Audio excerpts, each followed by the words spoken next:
G'day everyone, and welcome to my beginner's guide for Deathwing. I've been playing this game on and off since launch. It's a pretty decent 40k game, probably the best out there, apart from obviously Dawn of War.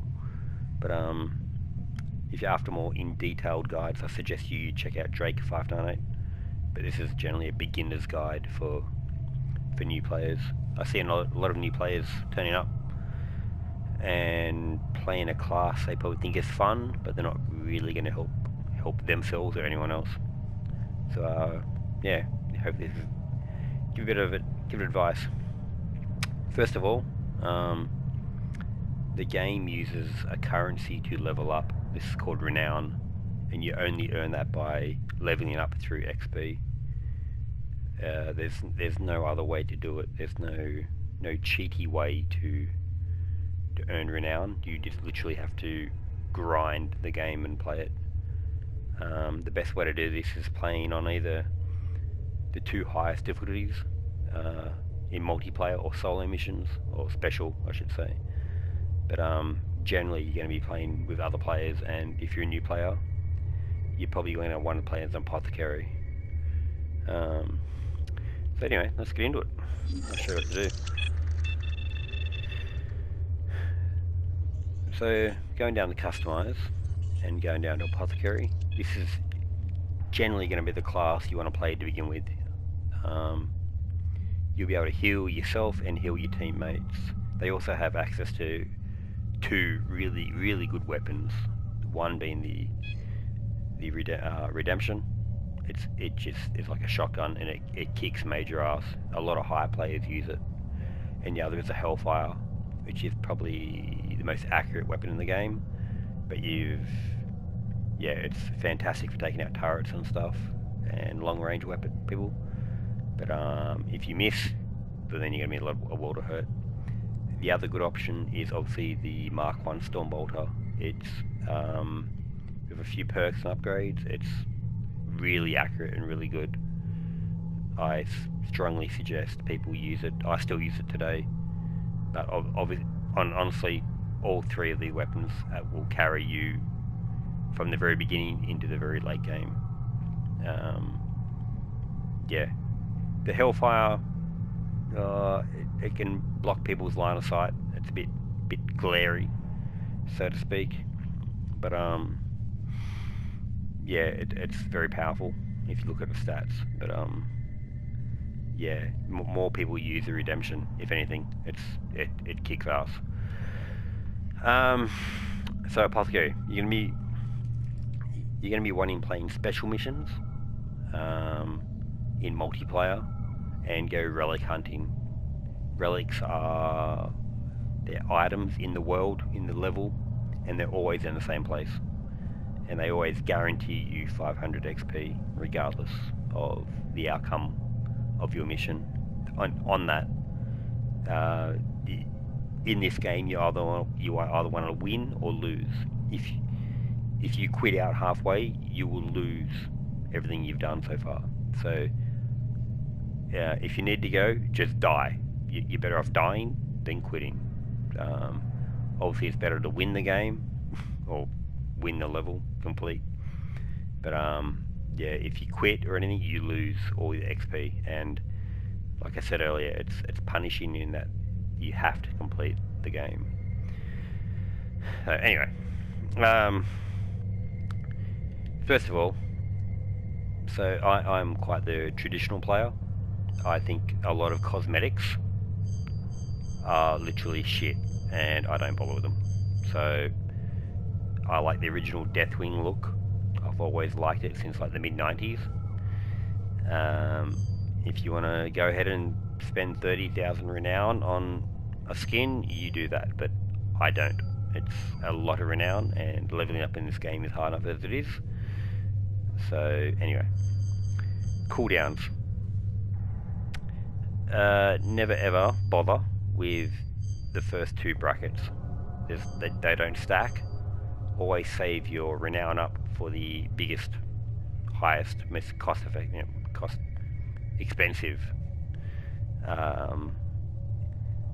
expensive perk. It depends on each class, but you're probably going to want mass heal for an apothecary, because it heals both you and your teammates. It's a 20% cooldown, so it drops it from whatever it is to 54 seconds or something. Effect reducer, you always want acid damage. It is, I think they made a mistake making this game. The plasma looks like acid and the acid looks like plasma. But anyway, acid is the explodey gene stealers, and you'll certainly get hit by them, don't you worry. As for effect boost,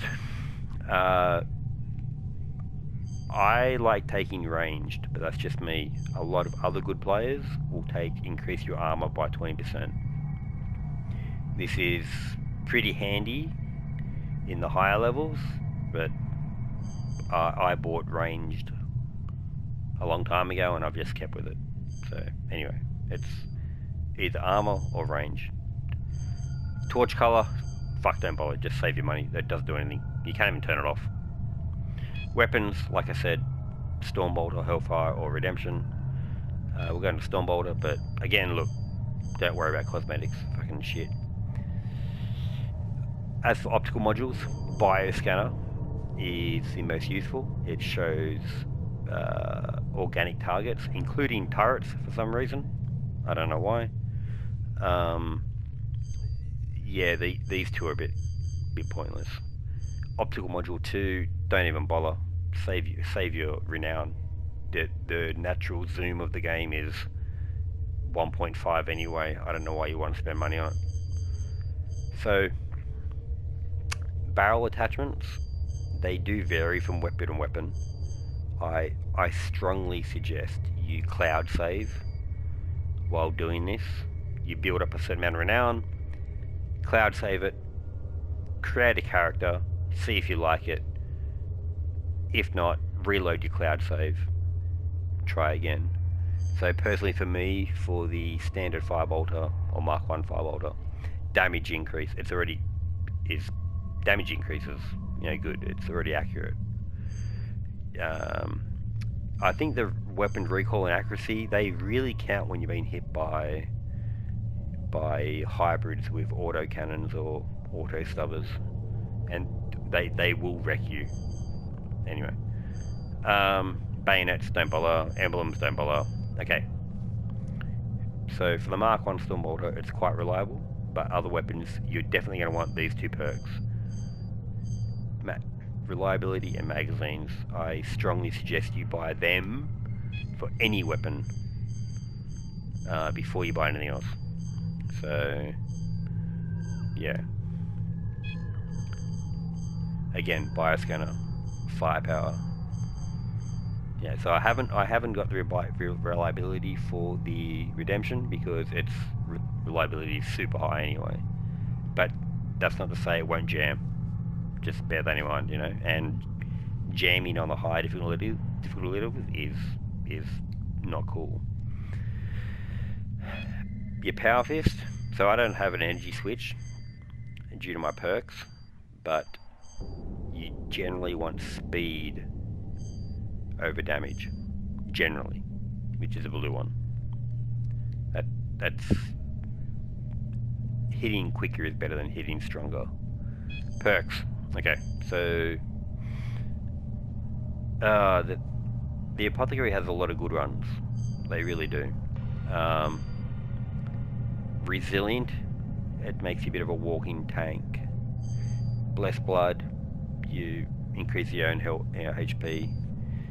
Mass heal range is increased by 30%. That's what I bought originally, but you really are going to be close together anyway. Mantle Redeemer, again, armor perforation is pretty handy. It's the game's shit that you can't change your loadout in the lobby. You've got to change it in the menu before you just start any game. But certainly these three here are probably your most useful. Yeah, it's a personal choice. a lot of high players will use Resilient just quietly. Banners, cosmetic, don't worry about them. Just, if you really like the character, buy it. If not, just wait until the game drops you one. Anyway, so you're usually going to want to play multiplayer, and you're going to want to host.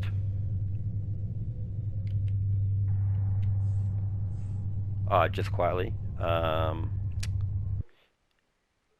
If you want to get the achievements, you have to do it without codex rules on, which is reaching level 7, and it's not easy to do. Just, this game is plagued with dropouts. Anyway, you want to went on, No Mercy or Lion Sword, and usually one of these 10 or 8. 1, 2, 3, 4. They're the missions 1 to 7 or 1 to 10, but in the objectives are switched up and they're quite fun. Don't be surprised if you run Special Mission 1 1,000 times, because everyone's always playing it. It's easy, it's quick, the relics are easy to get. It's a pretty good opening level actually. It's a lot of fun. And anyway, let's select my class.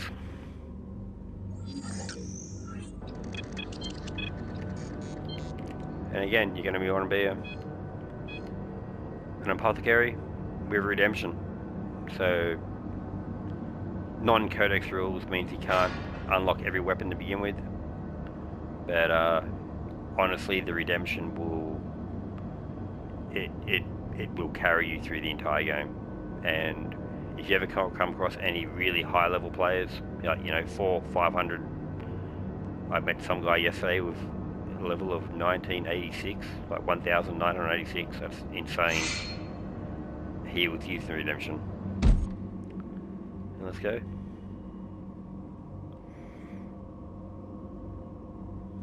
So here we are in the, I guess you'd say, staging area. You can obviously select your class with this, but obviously you can't change your perks. I've got it currently set to non-codex, but you can still use the Redemption. Anyway.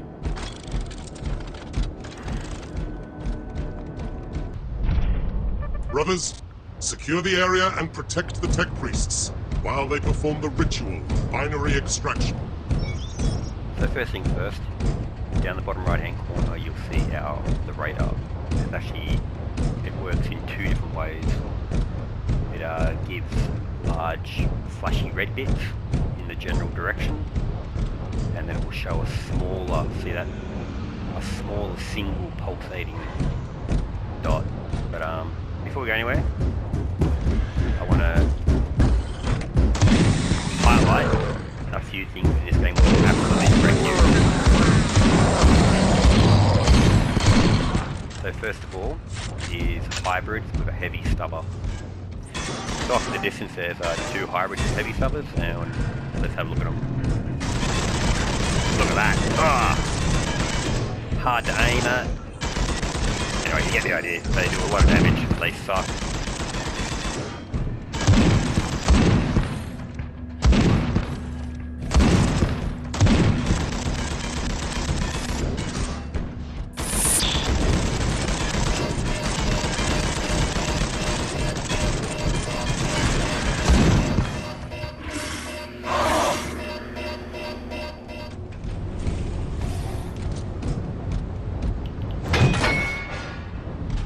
This guy here is a psyker. These guys, look at that. These guys are fucked, man, honestly. They do so much damage and they're hard to see.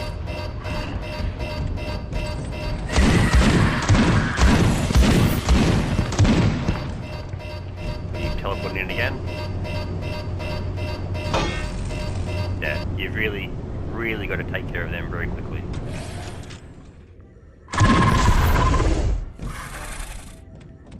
You can see a stalker coming. They can one-shot you. You see your radar. They do a lot of damage. There you go.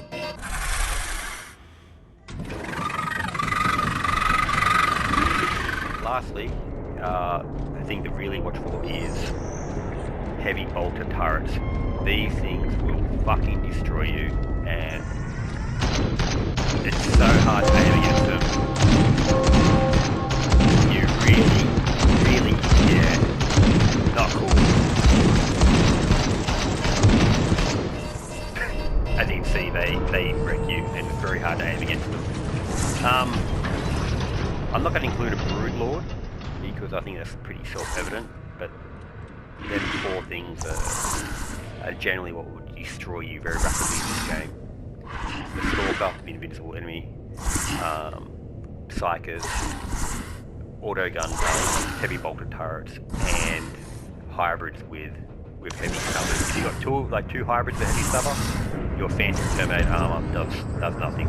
So anyway, that should be it. Hopefully you guys got something out of this and it helps you, and I'll see you in the Hulk.